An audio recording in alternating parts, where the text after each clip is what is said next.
Baliktad na ngayon ang panahon, pangit na babairo ngayon.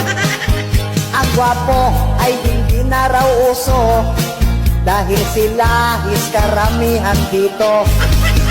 Maswerte talaga tayong pangit, habulin tayo ng mga chicks.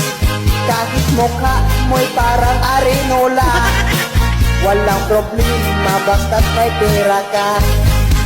Pangit na talaga uso ngayon, ang gwapo ibasura't itapon.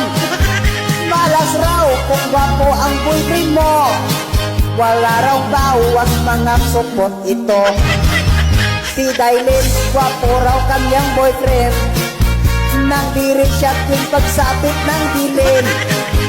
Ang ari raw nito ay maliit, puro balat kung tingnan parang tinik. Nagsawa si Dailin sa gwapo, kaya pangit na raw ang kanyang gusto. Pagpangit raw kasi ang boyfriend niya, laking batot na raw ang dala-dala.